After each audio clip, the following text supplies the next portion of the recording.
Do ponto de vista ambiental, nós temos percebido que a guerra da Rússia contra a Ucrânia tem influenciado todos os mercados, principalmente o mercado agrícola, onde a gente tem um fornecimento de fertilizantes sendo impactado em todo o mundo. Há uma alta relativa dos preços dos insumos básicos aí para os plantios de soja, milho, trigo e até o produto de origem animal. Hoje também nós temos, do ponto de vista estratégico, a questão da matriz energética, onde a Rússia é um dos principais produtores de petróleo do mundo e tem, na verdade, sofrido alguns embargos econômicos e até mesmo ambientais dos seus produtos para ser fornecidos aí a boa parte da Europa, as Américas.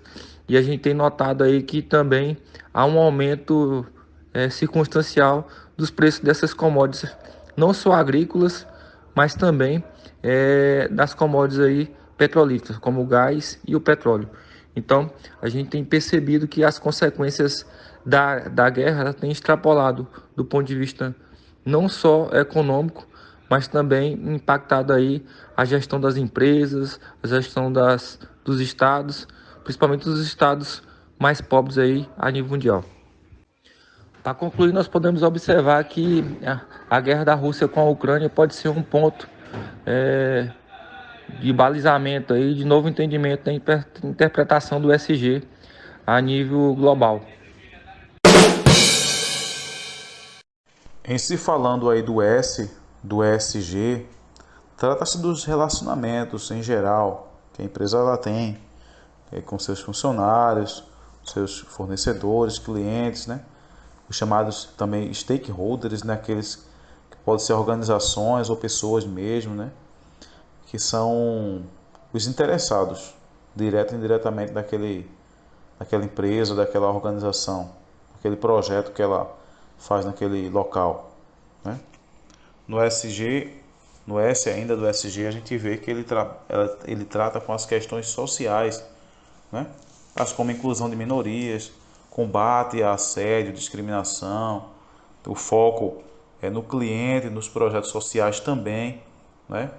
E daí a gente vê que todas essas ações elas não são nutridas por países que estão em guerra.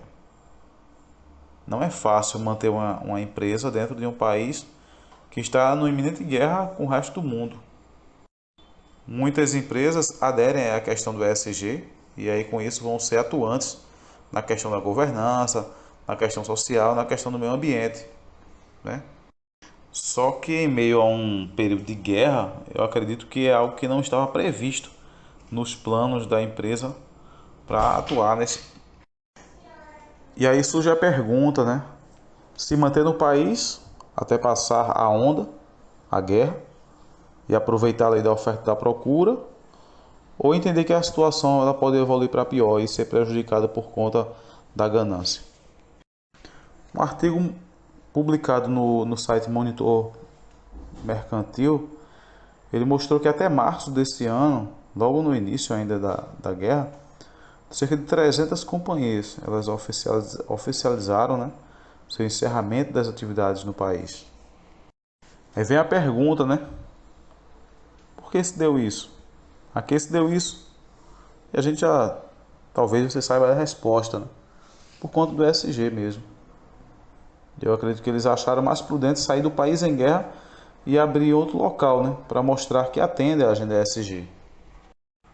E é bem provável também que dessas empresas que saíram do país, obviamente tem empresas concorrentes, né, mas como o foco aqui é o ESG, né, que é o meio ambiente, social e governança, né, é melhor tender para o que está dando certo do que ficar esperando para ver o que acontece.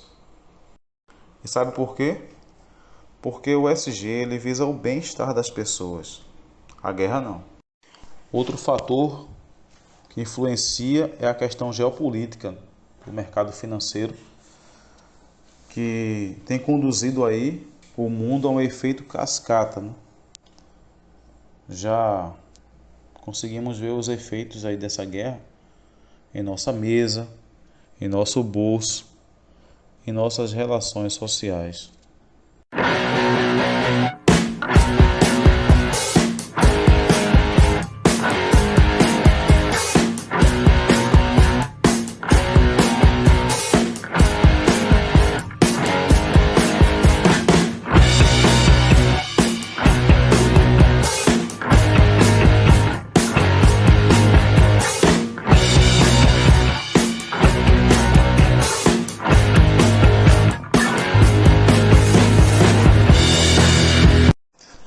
Já a questão da governança fortalece os pilares dos indicadores do ESG. E esse G de governança, ele tem uma responsabilidade de olhar para a questão de transparências da empresa, né, e combate à corrupção. E o que se mais fala nos dias atuais é justamente essa questão do combate à corrupção, a transparência da instituição ou da corporação. E essa transparência ajuda a empresa a se posicionar no mercado de capitais, né? Há um tempo atrás, as empresas elas tinham o seu norte pela geração de lucros, né? O propósito fim era esse, gerar lucros para si e para os acionistas. Hoje, a tendência das empresas é justamente trabalhar em coisas sustentáveis, né? E o que seria trabalhar com objetivos sustentáveis? Era trabalhar visando o equilíbrio, né? E a disponibilidade dos recursos naturais para ser aproveitado na sociedade atual e projetando e pensando também no futuro, ou seja, projetando a empresa também para o futuro e não apenas para esse momento. Daí a governança ela tende a mostrar, né, seus princípios, seus valores para a sociedade, onde são aí medidos, né, aferidos a sua reputação, né, suas falhas, seus investimentos, sua eficiência na sociedade, bem como aí por fim prestar contas, né, a esta mesma sociedade aí que as empresas ou as organizações prestam serviço. Sendo assim, o que mais pesou nas empresas para que elas tivessem essa atitude de sair do país é ter a imagem delas lançada, né, na questão da guerra, na questão das mortes, na questão que é decorrente dos problemas de uma guerra, né? Então, visando a sua imagem perante a sociedade e manter aquilo que elas pregam, né, vivenciando na prática, então esse período de guerra na Ucrânia e Rússia foi justamente o ponto-chave para mostrar a que vieram essas empresas e se elas cumprem de fato essa questão aí, os pilares do ESG.